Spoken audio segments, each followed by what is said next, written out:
हाथों में या पैरों में झुनझुनी या चींटी आना या सुन्न लगना अक्सर लोगों में ये कभी कभी आता है, लेकिन 40 से 45 वर्ष के बाद के लोगों के लिए एक प्रॉब्लम हो जाती है।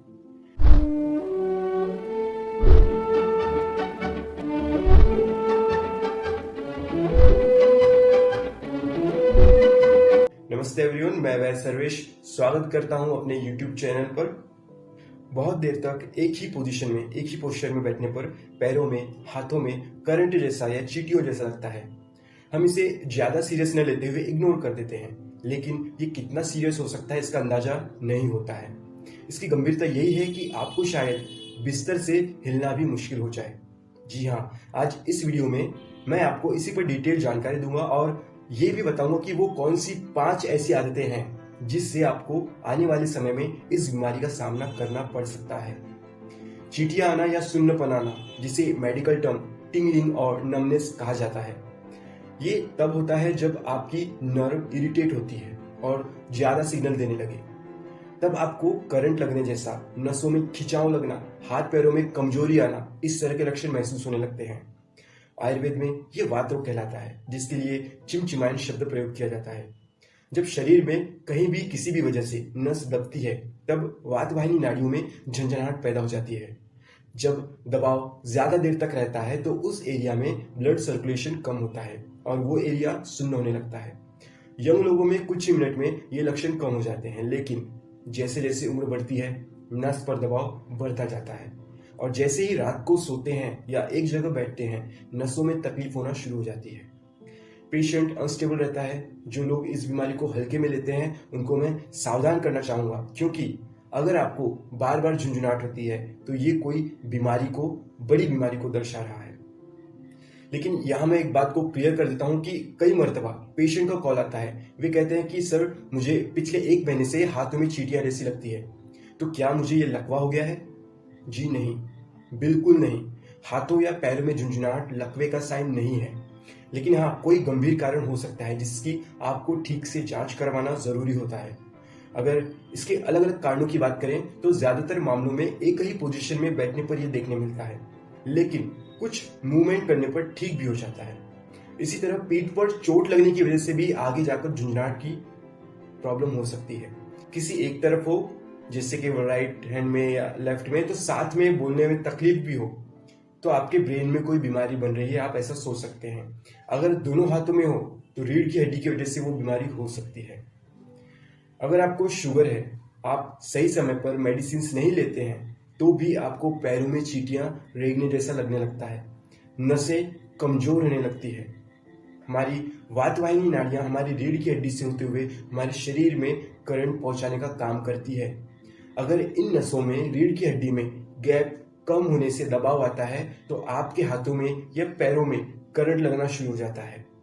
कमर में अगर नस दबती है तो पैरों में, खासकर थाई रीजन में झुंझुनाहट होने लगती है। गले की रीजन में अगर दबाव हो तो हाथों में झुंझुनाहट होगी।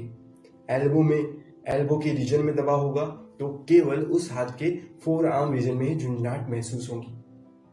कहने का मतलब यही है कि अगर लगातार आपको चींटियां चलने का एहसास होता है तो ज्यादा देर न करते हुए वात रोगों के विशेषज्ञ को या स्पाइन की डिजीज में काम करने वाले डॉक्टर्स को दिखाएं, ताकि आपको ऑपरेशन करवाने की नौबत न आए।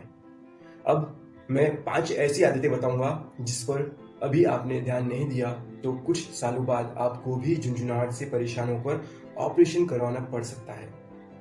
इसमें पहली आदत है आपके बैठने का पोस्चर। अक्सर जो ऑफिस में, दुकान में आईटी इंजीनियर्स, ड्राइवर है, इनको उम्र के 45 साल के बाद झुंझुनाहट होने का खतरा ज्यादा होता है।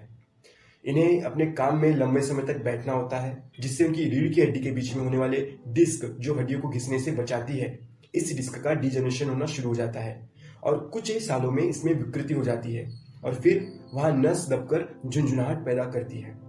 इसलिए इन व्यक्तियों को बैठने के लिए बैक पर सॉफ्ट कुशन की मदद लेनी ही चाहिए और 30 मिनट से ज्यादा बैठना अवॉइड करना चाहिए। हर 30 मिनट बाद स्पाइन की फ्लेक्सिबिलिटी के लिए कुछ हल्के फुल्के योगासन कर लेना चाहिए, जैसे कि ताड़ासन, त्रिकोणासन, तितली आसन, गले की एक्सरसाइज। इससे वो अपने स्पाइन को बचा सकेंगे। दूसरी आदत है पेट साफ न होना। जिन्हें हमेशा से कब्जे की शिकायत होती है या पेट में मरोड़ उठकर संडास जाना पड़ता है या काफी समय तक संडास में बैठने की आदत होती है, इन्हें कमर के एरिया में लंबर स्पाइन की प्रॉब्लम का खतरा हो सकता है। इसे खुद ही ऑब्जर्व करें। जब आपका पेट साफ ना हो उस समय आपके कमर में या फिर कमर से दोनों पैरों तक दर्द शिफ्ट होता है। संडास से बाहर आने के बाद आपको झुंझुनाहट महसूस होती है। अगर ऐसा ही चलता रहा तो आगे जाकर लंबर स्पाइन पर नसों में दबाव बढ़ता जाएगा और पैरों में चींटियां और दर्द शुरू हो जाएगा। इसलिए जिन्हें बहुत दिनों से कब्ज होता है, बार बार पाइल्स की प्रॉब्लम होती है, वे खान पान में सुधार करके अपने मोशन को रोज सुधार सकते हैं। अगर आप चाहते हैं हम इस पे वीडियो बनाएं तो कमेंट में आप जरूर बताएं।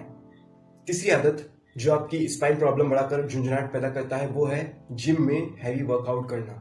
जी, हम वीडियोस देखकर या मॉडल्स को देखकर मोटिवेट हो जाते हैं और बॉडी अच्छी बनाने के लिए जिम में बहुत ज्यादा वर्कआउट करते हैं, जिसे आयुर्वेद में अति साहस कहा जाता है। मतलब अपनी क्षमता से कुछ काम ज्यादा करना, जिसकी वजह से वात बढ़ता है और कुछ साल बाद जब उम्र के साथ हमारा शरीर कमजोर होने लगता है तब सालों पहले किए हुए वर्कआउट का असर दिखना शुरू हो जाता है और स्पाइन प्रॉब्लम्स होकर चींटियां, बैक पेन, उठने बैठने में तकलीफ, ऐसी कंप्लेंट्स शुरू हो जाती है।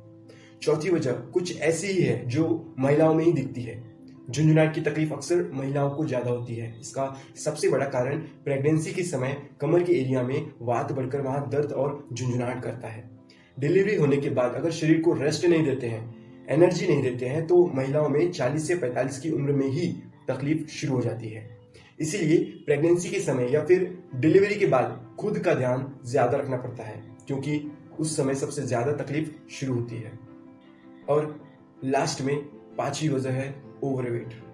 अगर आपका बीएमआई ज्यादा होता है, बीएमआई क्या होता है? बॉडी मास इंडेक्स, जिसमें शरीर की हाइट के अनुसार वेट कितना होना चाहिए आपका पता चलता है। अगर बीएमआई आपका 26 से 27 से ज्यादा हो तो आप ओवरवेट में आते हैं। आपको वजन कम करने की जरूरत होती है, नहीं तो आपकी रीढ़ की हड्डी पर जरूरत से ज्यादा वजन पड़ने पर आपकी हड्डी से दबाव होता है और नसों में तकलीफ होना शुरू हो जाती है। तो इन 5 बातों को ध्यान रखकर आप अपना ख्याल रखें।